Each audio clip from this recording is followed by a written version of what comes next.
Hi, everyone. I'm Alexandra Uresta, and this is Career Switch Podcast. This show is here to encourage you to take action with whatever career change you're considering or working on. Maybe you're trying to switch industries or professions or break out on your own and start a business. In some episodes, I talk to people who've made their own career switch, whether by choice or circumstance. They share the good, the bad, and the truth about their journey, including what worked for them and what didn't. In other episodes, I speak with experts who offer their best career advice on challenges that can come up during the process of making a career change. After all, it takes guts to switch things up, and it's not easy. However, it is possible. So, I hope you hear something in this episode, an idea, a suggestion, a piece of advice that'll spur you into action with your own career switch, whether it's taking that first bold step or trying something new. Welcome. I'm glad you're here.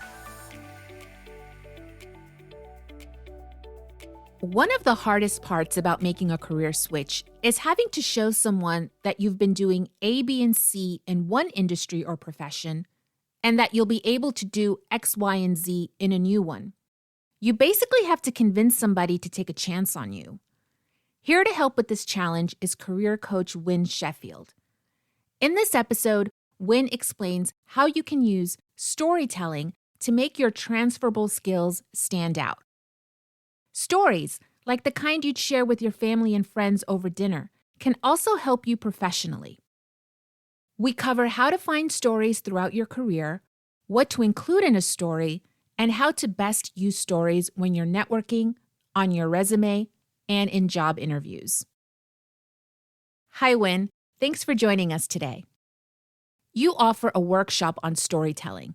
You say it's, quote, the single most effective way for a potential employer to experience what it is like to work with you, and that stories are as natural for us to tell as they are for our listeners to take in. What is a story, and how can storytelling show someone your transferable skills? Obviously, in our lives, there is a long history of stories, starting out with stories that maybe our parents read us at bedtime. And we have been exposed to stories through movies and through books and many other media.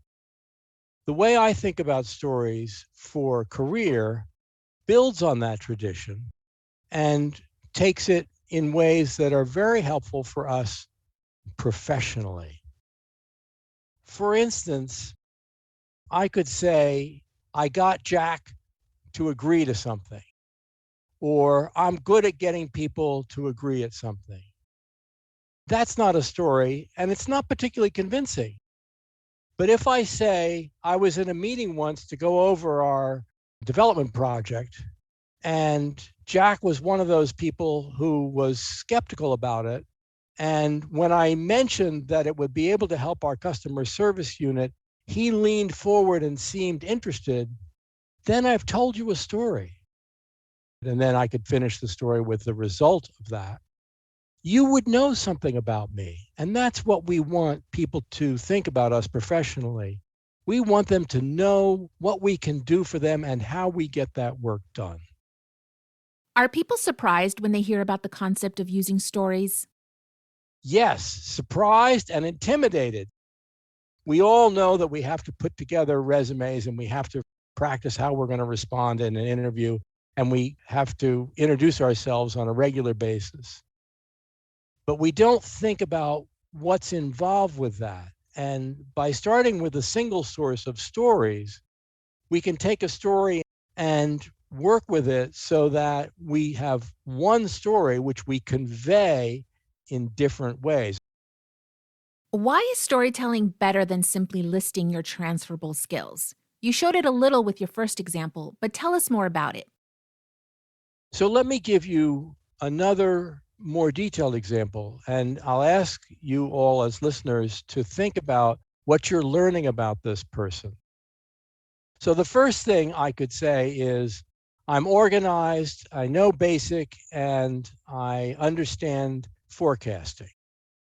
So if I'm going for a job in the financial area, you know those three things about me.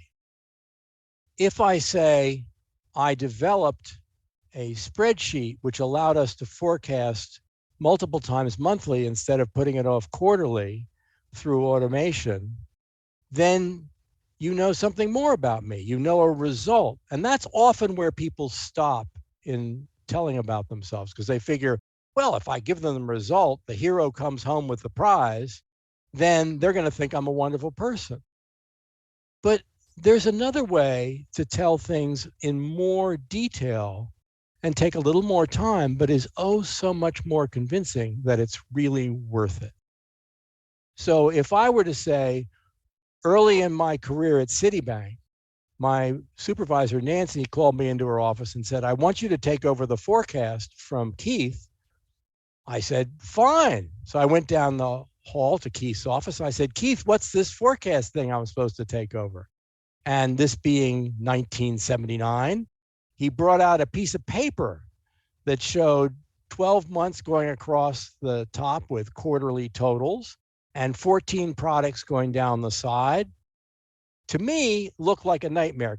So I immediately said to him, why isn't this automated? And he said to me, it can't be done.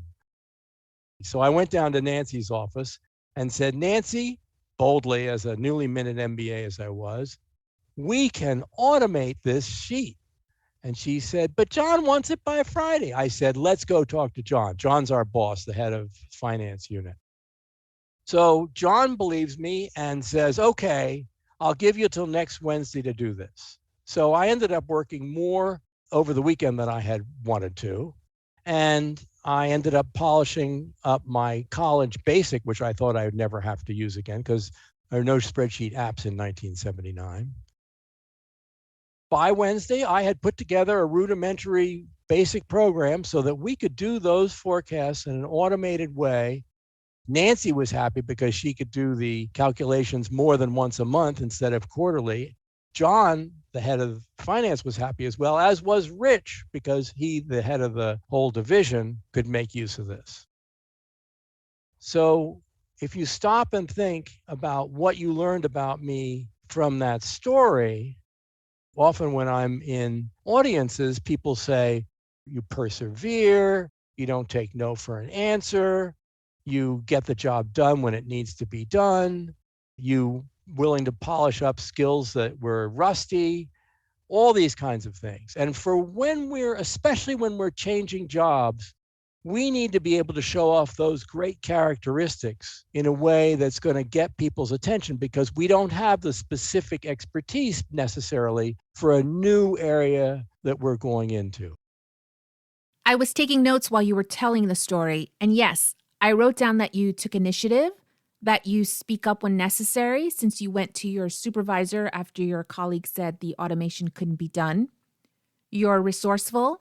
You pulled out your basic programming knowledge from college. You work quickly and efficiently because you met the deadline. And you resolved the problem by improving the whole process. One of the things that may be obvious, but I'll just point out for the benefit of our listeners is those things that you wrote down before I said any of the things that I said. So they were conclusions that you drew on your own. As such, I didn't have to convince you of anything. You convinced yourself based on the story. So that's why it's better to use storytelling. Yes. Let your listener draw conclusions on your behalf so that they don't have to be skeptical. Well, he says he's this, but it's not clear to me. Well, how do I know that? And how can a story like your example apply to switching industries or professions? Now, that was a very specific context. I was talking about forecasting. I was talking about calculations. I was talking about basic programming. But I think if you were hiring me into a marketing position or something completely outside finance, all those conclusions that you drew would be relevant for that new area. Stories help us to focus on transferable skills. The kinds of things that we'll draw conclusions on from a story are the kinds of things that can be used in multiple contexts, multiple environments. these stories are most helpful for career changers more than anyone else. Let's take a moment to define transferable skills. When we first spoke, you actually corrected me since I was thinking Excel and other technical skills as transferable skills. Which transferable skills are you referring to? As I said, for the financial example I gave, the things that you came up with and that I listed after I told the story were things that are valuable well beyond finance. Anybody who's organized, who thinks ahead, who is willing to speak up and all that is valuable. So a story will help enumerate the kinds of things that are interesting to somebody, no matter what they are. So there are some that are people oriented. So are you good at engaging people? Are you good at selling people? Are you good at calming people? Are you good at negotiating with people? Then there are other things that are outside people skills. Are you good at analysis? Are you organized? Are you good at setting up schedules? Are you good at logistics? Are you good at reacting when things happen quickly? And in addition to that, any software like Excel, which is broadly applicable, or project management software, which you might use in a completely different context. All of those things are valuable as well. All right, so where can we find stories that display our transferable skills? One of the things that you may or may not find valuable is annual performance reviews. They usually have some examples of what you do in them. So that's one place that I go. Emails that you have from supervisors and colleagues over potentially small things. And earlier I was referring to that meeting with Jack. That's a very small thing. The whole thing unraveled in 30 seconds. But that's a kind of thing that shows off an important aspect of personality if you can remember them. You can also obviously recall times when your boss or someone else gave you positive feedback, maybe a client. All those things that made you feel good, or sometimes the ones that made you feel bad because you remedied it after the fact. So anything you can connect with your feeling will probably be a good story as well, because it will connect with your listeners' feelings as well. The other thing is, once you've exhausted what you can come up with for yourself, who can you turn to? Who are your loyal allies who may or may not be still working with you? Or even friends who've seen you excel in volunteer situations or situations outside work. They can be thrown in as lighthearted stories, and they'll still convey the character that you want to convey in stories. Now, you provide a stories worksheet on your website, which will be linked in the show notes. How does this worksheet help you collect stories? It's geared towards recording the details of a story, but it's also geared towards stimulating your memory so that more stories come to mind. And it will help you organize your thinking and takes you through the parts of a story. So what was the context? What was the call to action, etc. That takes us to what we should include in a story. You say there are 5 parts to a story. The ultimate conclusion that we want people to draw from our stories are the things that we're going to bring to their organization to make it function better, more efficiently, more easily, more friendly, or whatever it is that they're looking for. So the things that I'm going to go through about the parts of a story are the things that we are hardwired as human beings for and expect in a story. And if we don't give people what we're hardwired for, then they get distracted from drawing the conclusions that we need them to draw so they understand what we bring to the table. Okay, so what are the 5 parts of a story? Give a context. Where are we? What's going on? And then what is the trigger or the call to action? My boss called up and said. Then figure out a plan of how you're going to go forward given the trigger or the action you've been called to. What are the problems that come up? How did you resolve them? And give the results. As long as you're doing all those things, and you can practice so you can get better and clearer on them, that's going to be an effective way to tell a story. Can you give us an example of a story that has all five parts? So, one, context, two, a trigger or a call to action, three, the plan, four, the problems that came up and the solutions, and five, the results. Okay, well, I'll just refer back, if I may, to the forecasting one that I did. So the first thing that happened was I said I was working at Citibank. I also told you that I was a newly minted MBA. So that gave you a context of what level I was at, because some stories are very impressive if you're just starting out, but if you've been 20 years on the job, they're not going to be so impressive. So you start out with a context. So then the trigger was Nancy said that I had to do the forecast. Now that turned out to be a trigger which I relatively easily went down to solve, because I just went down to Keith's office and said, how do you do it? Then Keith gave me a problem along the way. Well, it can't be automated. And I thought, wrong answer. I can certainly figure out a way to automate this. The way I overcame it was to polish off my college basic and figure out how to automate this thing. And then I came up with the result, as I mentioned. I told John, and John told Rich, and everything looked good. And since it was early in my career, I got a good reputation to start with. From what we've covered so far, stories seem to be long and take up time. How can you incorporate storytelling when you're networking, on your resume, and in job interviews? The circumstance in which we have the most time to deliver a story is probably in networking. So you have people's attention for a short period of time, and you don't want to abuse that, and you want to keep them intrigued. I didn't time what I took for the financial story, but I'm sure it was less than 2 minutes. There's a temptation when people hear stories that they ought to come up with some fantastic career-changing story. It doesn't need to be that at all. A story doesn't have to be big and important. And if you are telling a big and important story, you can't tell the whole story. You have to tell one part of it.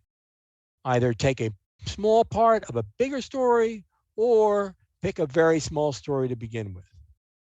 Okay. And how can we incorporate storytelling on our resumes? A resume bullet is where you want to put these stories. A resume bullet is often used as a job description. Responsible for moving all car parts from Detroit over the bridge into Windsor. But it doesn't tell me whether you did the responsibility. It doesn't give me any sense of how you got the parts over the bridge. A much stronger way is to say, during the parts crisis of February 2022, we couldn't get our parts from Detroit to Windsor.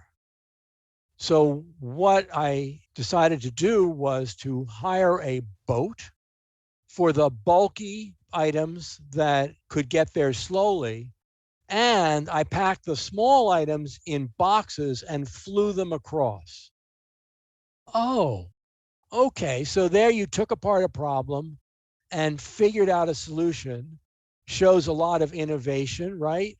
Shows that you're thinking outside the box. So then the bullet for that would be developed alternate air and sea methods to transfer small, quickly needed parts and larger, needed at more leisure parts from Detroit to Windsor, cutting 3 days off of our otherwise extended supply chain. That's going to fit in 3 or 4 lines of a bullet. It raises some questions that the person might want to ask, whereas a list of job description, not going to ask many questions. But by putting all the detail in, I'm giving much more leeway into keeping that conversation going when somebody's interviewing me. And would you include that there was a parts crisis and the date, so February 2022, in the bullet to provide context? Sure. especially if you've got a resume that's going out in the next year, because people will remember it. Now, how are these storytelling bullets going to get past the automated filters when you apply for a job through a company's online portal? We organize our resume, and then what we ordinarily do is put down the company we were working for. We put down the name of the position, vice president, assistant vice president, logistics analyst, whatever it is. And we put the date that we started and the date that we ended. In addition to that, you can put down 3 or 4 lines of general job responsibility, and you can load it with those impactful, machine-friendly words. So the machine will be reading the overarching description of the resume, and the human will be reading the bullets. You'll engage the human in the way that a list of job responsibilities never will. And lastly, how about using storytelling during job interviews? We all know that there's certain questions that we're going to be asked in an interview. Tell me about yourself.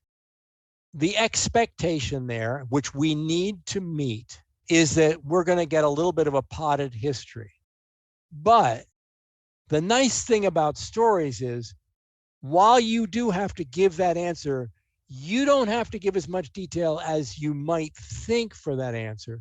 Because once you start telling a story, your audience will be leaning in to hear what it is that you're going to say, because people want to know how stories come out in the end.